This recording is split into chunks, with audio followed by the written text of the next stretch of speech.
Hi guys, welcome back to my channel. My name is Jaden, and today I'm going to tell you about the 13 books I read in August.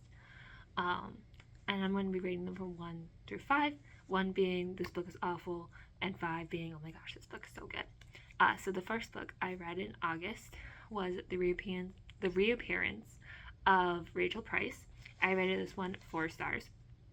The documentary crew films the family of Rachel Price, who disappeared 16 years ago, to figure out why she disappeared, but then Rachel Price comes back, and they had to figure out where she was for those 16 years and unearth family secrets that have been buried for as long as she's been missing. So it was an interesting premise, and I liked Belle. Belle's the main character, and she was short for Annabelle, I believe. It's been a while since I read this book. It kept me hooked. I wanted to know more. Unpredictable twists and turns that I didn't see coming.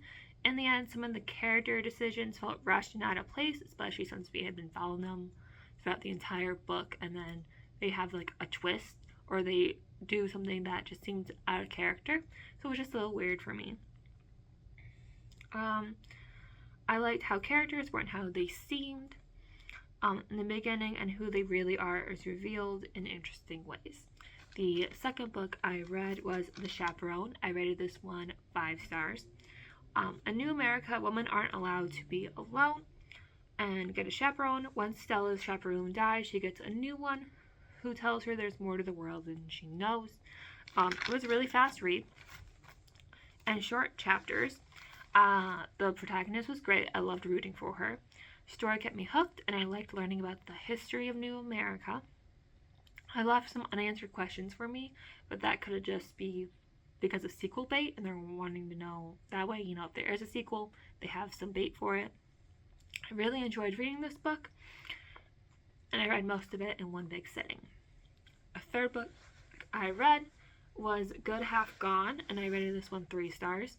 Iris gets a job at a mental institution that holds the person responsible for her twin sister's disappearance and death several years beforehand, and she tries to figure out the truth behind what happened to her sister. I liked Iris and her story. Certain details about her life could have been told better. Synopsis did intrigue me. The last 20 or so pages felt like it came out of nowhere with some twist, and then it ends abruptly with a happy ending. Short read, but it could have been longer, just to make the ending not seem out of nowhere and to make it make sense more, in my opinion. The fourth book I read was Dark Reign Fantastic Four, and I rated this one 4 stars. That wasn't on purpose, that boom. So Reed Richards builds the bridge, see various timelines to see what could have been different, which sends the rest of the Fantastic Four through space and time, while Franklin and Valeria, which are Reed and Sue's children, get ready to face against Norman Osborn and his team coming for the rest of the Fantastic Four. Great artwork, and I was only a little confused. Like seeing the team at various points in space and time and history. And I didn't know there were going to be multiples of each version of character while they were coursing through space and time. But I did like it. Enjoyed the comic, and the ending with Doom and No More left me wanting more and learning more as well. Maybe reading more as well. After that, I read You Be Better as a Ghost, and that one I rated 4.5 stars. Claire is a serial killer who gets blackmailed about her killings and has to decide what to do about it and what to do about the blackmailer. I finished the book in a little more than a day. Really liked Claire's personality and her thoughts about certain situations. Loved reading the then chapters, which showed us how she became the serial killer that she is. The ending came out of nowhere for me, but it was intriguing. I liked how the last few pages made you think Claire was going to go one way and then switched it up. And I loved it because it was very fitting for her character. So that book, and then the next 3 books all had a dead dad in them, which I found very intriguing and funny that like 4 books in a row had a dead dad in it. And then that book, and then 2 more after the next 2 after it, all took place in London. So I just found intriguing while I was reading all these that 4 of those books had a dead dad, and 3 of them had a dead dad, and it all took place in London. So I just found it very funny while I was reading those. I'm like, wow, this boom, boom, boom, boom, it all taking place around the same time. Talking about the next book, that is Then She Was Gone, and I rated that one 4.5 stars. Several years after her daughter Ellie's disappearance, Laurel meets with a man whose daughter is identical to her daughter. Now she has to grapple with what actually happened to her daughter and why this child looks so much like her dead daughter. I really enjoy the imagery used in this book, and the story hooked me in. Story had me guessing, and I was hoping for one part not to be true while I was reading this book, and ended up being so. But I was still shocked when it was revealed. Did and didn't like the changing of POV and perspectives halfway and then ended the book. Like, it makes sense why they had to change the POV for storytelling purposes so that we could see what happened outside of Laurel's perspective. It's just the change in perspective was just kind of jarring, just like in the middle of this book. It was startling at times with the change of POV. It made sense. It was just weird going from one perspective to another perspective halfway through this book. The next book I read was Swiped, and I rated that one 4 stars. Gwen must figure out who's killing all the guys she's gone on bad first dates with and why they're all dying. Of the short book, I finished it in around a day. Gwen was very charismatic, and I liked her character development as story progressed. Liked reading all about her dates she went on, all these bad dates. Really enjoyed the book. When they were going through how like the app works and all that stuff, was very confusing for me. So I kind of like glanced past that and kind of scanned it just because it was so confusing for me. The reveal of who it was in it for me, and then what Gwen decides to do with this knowledge seems just out of place for me.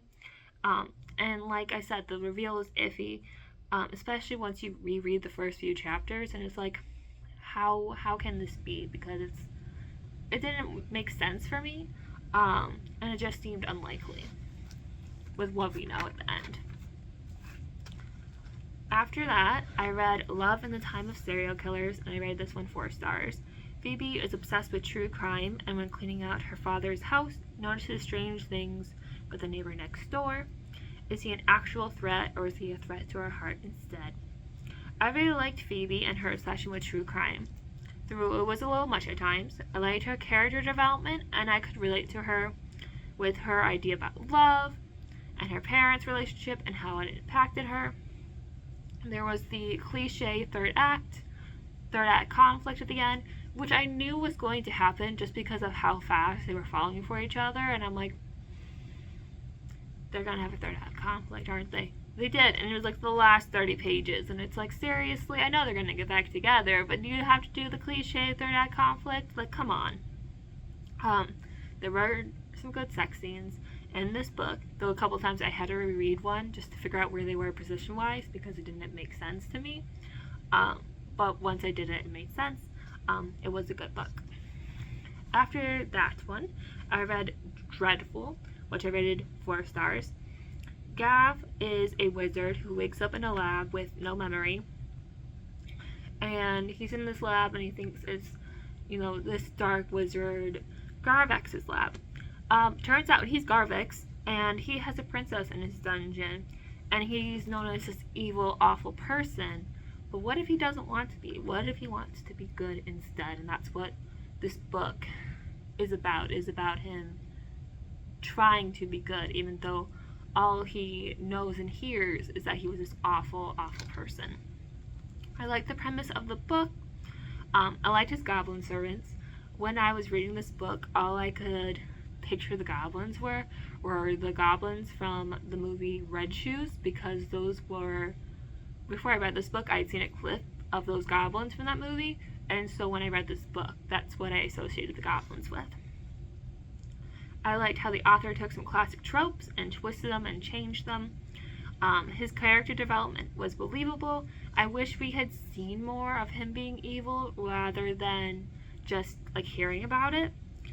It was a good ending. I didn't like how long the chapters were, but they did make reading this book go by really fast because of how long the chapters were.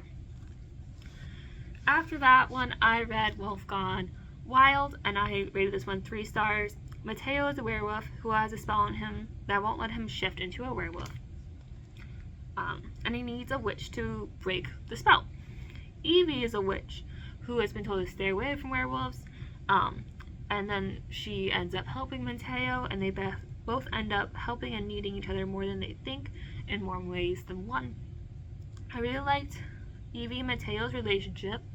A lot of their interests I can relate to, and I loved seeing their love grow, even through at times it was very fast for me. Too many times in this book I wrote WTF in this book. This was my own copies, so I wrote and commented so much in this book because of how the writing was written. It was just terrible at times. It was cringeworthy. It was awful, and I gagged a couple times while reading this book because I did not like this book. And the dialogue was cringy at times. It was just not good. When the book was plotting, I had, actually followed the plot. It was good. And, it wasn't just focused on Evie and Mateo wanting to be with each other all the time. I didn't enjoy the sex scenes in this book. They went on way too long. Again, dialogue in this book and how certain people talk to certain people and how it's just, no, this dialogue was so awful. I hated this book. I really, I'm only rating it 3 stars because when it was following the plot that it promised me, it was a good book. But with everything else, it was not good. The reveal literally was in the last 30 pages of this book, and it could have done better. Also didn't, because it's just a nitpick of mine, in the book, they go to a DC restaurant, so it's all DC themed. And then the main girl is very obsessed with Marvel. They get this food called Daredevil fries. Daredevil is a Marvel character, and with as obsessed with Marvel as this girl is in this book, she should know that Daredevil is not a DC character, but a Marvel character. And so that point that she doesn't point it out while they're at the restaurant, or maybe the author didn't know, it just really irritates me. And that she didn't point it out, it just, no. I stayed up till 1 o'clock to finish this book not because the book was good, but because I'm I need to finish this book. I can't drag it on reading this book any longer. I need to finish this book so I can actually relax with my life, because while reading this book was not relaxing. Reading should be relaxing. It was not while reading this book. Sometimes I would read a chapter and have to stare at a wall and process what I just read because it was that bad. Sometimes I only do that with a few chapters just to nicely reflect. It was after every chapter I had to stare at a wall and process what I read because the writing was awful, the dialogue was awful, the sex scenes were awful. I gagged during one of them because it was just, no, reading this book was not a fun experience. And there's sequels. There's more books after this one that follow the sisters, and I'm nah, I'm good. I'm one and done. Not reading anymore. I should have known as soon as I read the first chapter in this book, I knew it was going to be a smut book. And I should have just stopped there, but I wanted to finish this book to see what had happened, to see where it was going to go. I should have just stopped. I really did not like this book. Okay, we're gonna go to the next book now because I'll go on a tangent. If you want me to go on more on tangent, let me know down below, but I'm just gonna go to the next books instead. Talking about Daredevil, the next book I had read was Daredevil Hell Breaks Loose, and I rated that one 5 stars. After coming back from the dead and gaining his memories back, Matt Murdock has to deal with his new life as a priest, being Daredevil, and his friends being possessed by demons. Very fast read, finished in about 20 to 30 minutes. Wasn't confused about the storyline. They jumped in the volume without reading any other comics beforehand. I liked how he switched from the black vigilante suit to his Daredevil suit, which reminded me of the TV show Daredevil. I liked how he performed exorcisms by reciting verses from the Bible to save his friends, even though that's how you do an exorcism, is using verses from the Bible. But I just really liked it. I want to read the second volume in this series. The second to last book that I read was Captain America Sam Wilson, The Complete Collection, Volume 1. I rated this one 3.5 stars. It's a volume of different stories of Sam Wilson as Captain America and how he handles with it. Good illustrations and good stories when I wasn't confused. Sometimes I felt like I should have read comics beforehand because I was super confused about who characters were, what was going on, and all that fun jazz. I really liked the inclusion of Misty Knight, who was one of my favorite characters, and Spider-Man. It was a good overall volume. The illustration would change from issue to issue sometimes, so that was a little jarring at times. It would still follow the story, it's just the illustration style would change. It was weird, but it's still okay. I also like learning about Nomad in this story. Nomad in this version is Ian Wilson, who is Steve Wilson's adopted son. Steve got Ian from Zola, if I remember, and so Steve takes Ian from Zola and raises him as his own.